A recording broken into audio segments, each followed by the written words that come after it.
5 yoshdasiz. Bir kuni telefoningizni olib, ingliz tilini o'rganish uchun platforma qidiryapsiz. Dunyodagi eng mashhur ilovalarni ko'rasiz. Millionlab foydalanuvchilar, millionlab yuklab oluvchilar, hattoki millionlab dollar investitsiyalar. Lekin ichingizda bitta savol tug'iladi.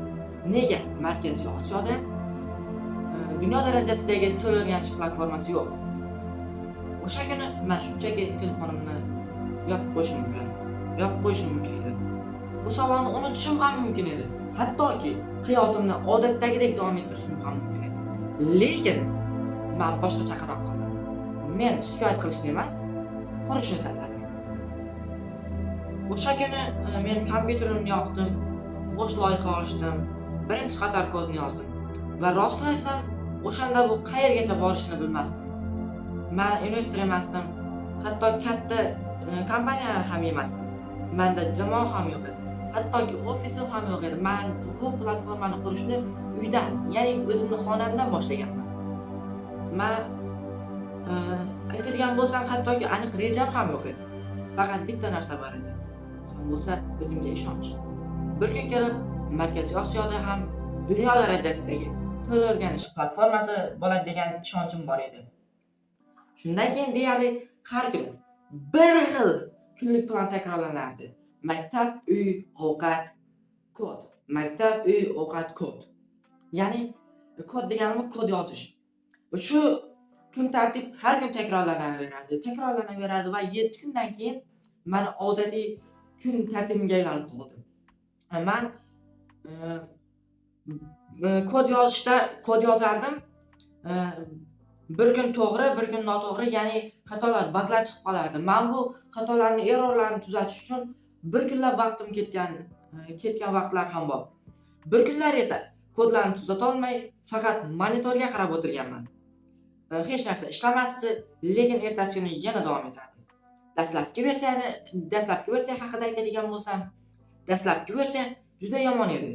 Dizayni ham, kodi ham, funksiyalari ham. Lekin bitta narsani tushundim.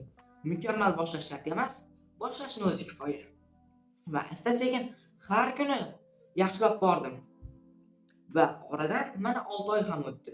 6 oy men o'zim aytadigan bo'lsam juda tez o'tib ketdi. Men bu 6 oy davomida uxlamagan tunlarim ham, kod yozib chiqqan tunlarim ham bo'ldi. Va bugun men sizga o'sha uyqusiz tunlar natijasini ko'rsatmoqchiman. Men o'sha 6 oy davomida qanday platforma qilganimni hozir ko'rsataman. Men shu oxirgi 6 oy natijasi ni ko'rsataman. Men unga Vocabulary deb nom qo'ydim, lekin bitta narsani aytib o'tmoqchiman. Vocabulary oddiy ingliz tili o'rganish platformasi emas, lug'at ham emas. U shunchaki video darslar platformasi ham emas. Men boshidanoq bir narsani xohlagandim. Odamlar ingliz tilini har xil platformalardan emas, hammasini, masalan, hamma o'ziga kerak narsani bitta platformadan o'rgansin deb bu platformani yaratdim. Ya'ni writing, speaking, reading, listening hammasi bitta platformada, yana ustiga ustak boshqa platformalarda funksiyalar ham bor. Chatting, post and other functions. So, masalan, agar speaking mashq qilmoqchi bo'lsangiz, men platformamda ustoz ham shart emas. Siz gapirasiz va uni AI tekshiradi va sizga feedback beradi. Qayerda xato qilgan bo'lsangiz, grammatikada xato qildingizmi yoki cohesioningiz, fluencyingiz chalami, unga AI darhol internetdan video darslar qidiradi va sizga topib beradi. Writing haqida gaplashadigan bo'lsak, writing ham xuddi shunday. Matningizni yozasiz, AI tekshiradi, feedback beradi. Endi IELTS-mock. Agar IELTS topshirmoqchi bo'lsangiz, alohida sayt qidirishingiz shart emas. IELTS-mock funksiyasi ham meni platformamda bor. Va ko'pchilik studentlarda, ya'ni o'quvchilarda bitta muammo bor. Ko'pchilik ingliz tilini boshlaydi, lekin zerikib tashlab ketadi. Shuning uchun men o'rganishni biroz boshqacharoq qilishga qaror qildim. Ya'ni o'yinlar qo'shdim. HP tizimini qo'shdim, kunlik streak qo'shdim, leaderboard qo'shdim va turnir qo'shdim. Chunki odamlardan maqsad bo'lsa, ko'proq davom etadi. Va siz yolg'iz o'rganmaysiz. Boshqa o'quvchilar bilan birga o'rganasiz. Raqobat qilasiz, natijalaringizni solishtirasiz va bu motivatsiyani oshirishga yordam beradi. Keyin esa o'ylab, faqat o'quvchilar emas-ku, maktablarga ham bunday platforma kerak. Shunday qilib, Wakabining maktablar uchun ham alohida funksiyasini yaratdim. O'quvchilarni boshqarishi mumkin, natijalarni kuzatadi, vazifalar tashiydi, hammasi bitta platformada. Endi eng ajoyib funksiyalardan biri bu AI Tutor. Va eng sevimli funksiyalaridan biri ham bu. AI Tutor tushunmagan narsalaringizni so'raysiz va u siz bilan suhbatlashadi, tushuntiradi va kerak bo'lsa mashq qildiradi. Lekin bilasizmi, men bu platformani funksiyalari ko'p bo'lishi uchun qurmadim. Men uni bitta sabab uchun qurdim. Men ingliz tilini o'rganishni osonroq, qiziqroq va hammaga ochiq qilishni xohladim. Chunki men ishonardim. Ingliz tili bu shunchaki fan emas. Bu imkoniyat, yangi ish, yangi davlat va yangi hayot. Agar kerak bo'lsa, shu imkoniyatni ko'proq odamlarga bera olsam, nega bu aynan biz yaratmasligimiz kerak? Lekin siz hozir faqat natijani ko'ryapsiz. Oxirgi 6 oy davomida nimalar bo'lganini bilmaysiz. Men sizga rostini aytsam, bu 6 oy davomida hamma ham reja bo'yicha ketmadi. Hammasi ham reja bo'yicha ketmadi.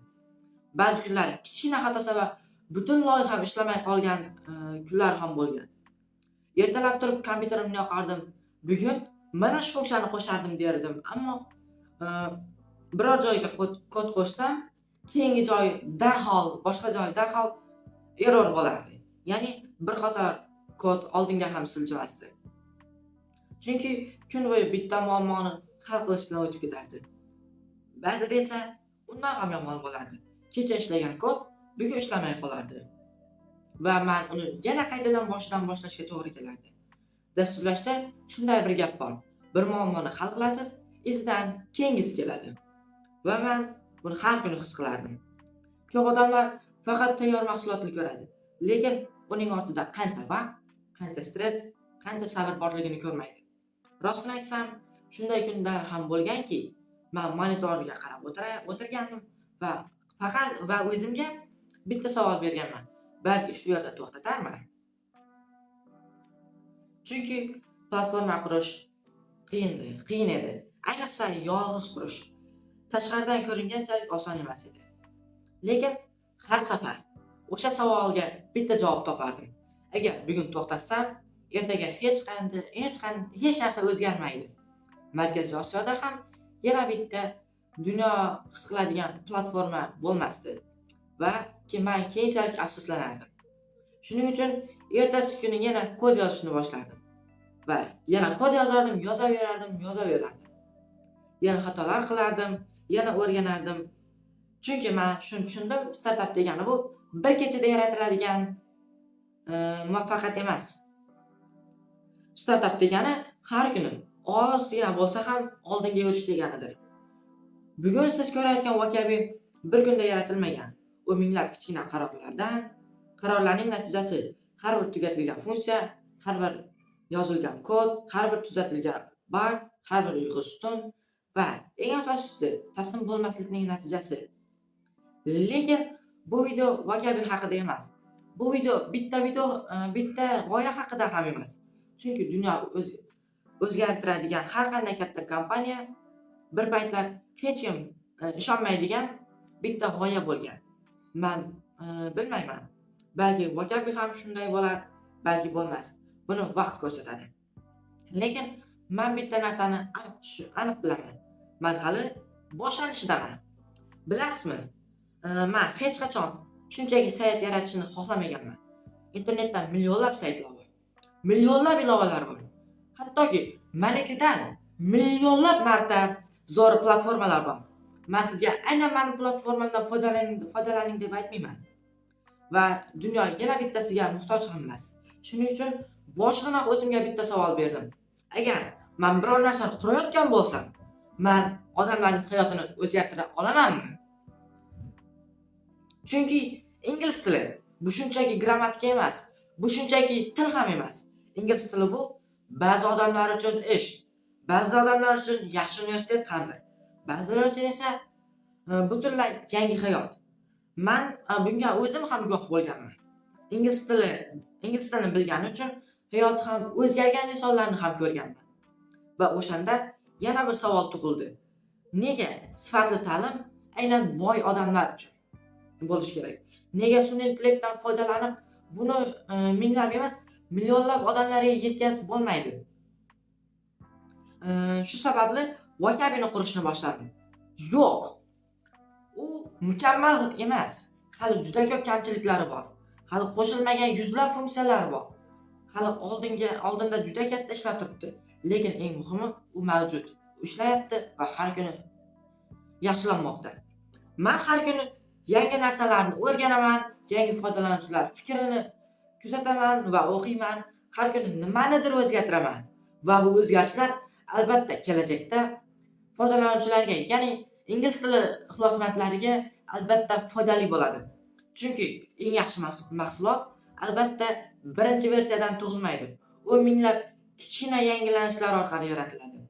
Men ham o'zim tajribamdan kelib chiqadigan bo'lsam, men platformani hozirgi kungacha yuzlab versiyalarda yangilaganman. Keyin ko'pchilik mendan so'raydi, nega aynan Markaziy Osiyo? Chunki men shu yerda tug'ilganman, shu yerda ulg'ayganman va shu yerdagi muammolarni bilaman. Va agar dunyoni o'zgartirishni xohlasam, avval o'zing yashaydigan joydan boshla degan gapni ham bilaman. Men ishonaman, bir kun kelib O'zbekistonda yaratilgan mahsulotdan butun Markaziy Osiyo foydalanadi va keyinchalik butun dunyo foydalanadi. Balki bu juda katta orzudir. Balki kimdir kulayotgandir. Balki hozir siz ham aytayotgandirsiz. Buni iloji yo'q dersiz. Lekin tarixdagi hech qaysi bir millionlab dollarlik kompaniyalar ham birdaniga shunaqa bo'lib qolmagan. Avvaliga imkonsiz g'oya bo'lgan ular ham.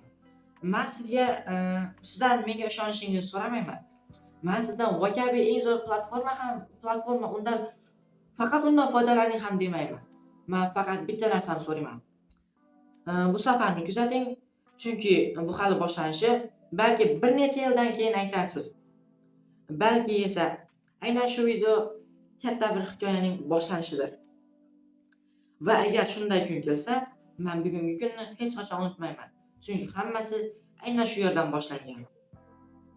Men o'zimni tanishtiradigan bo'lsam, men Akmalman va men 15 yoshdaman. Men hali yo'lning boshidaman. Oldinda hali yuzlab xatolar qilaman, yuzlab o'zgarishlar qilaman, hattoki platformamni dunyo darajasiga chiqarishga harakat qilaman. Balki muvaffaqiyatsizlikka uchrayman, lekin sizlarga bitta narsani va'da beraman, men hech qachon to'xtab qolmayman. Va bu safarning hali bir qismi siz bilan bo'lishaman. Agar bir kun kelib Vocabi millionlab odamlar, ya'ni millionlab foydalanuvchiga erishsa, umid qilamanki siz men buni birinchi videodan boshlab kuzatganman dersiz.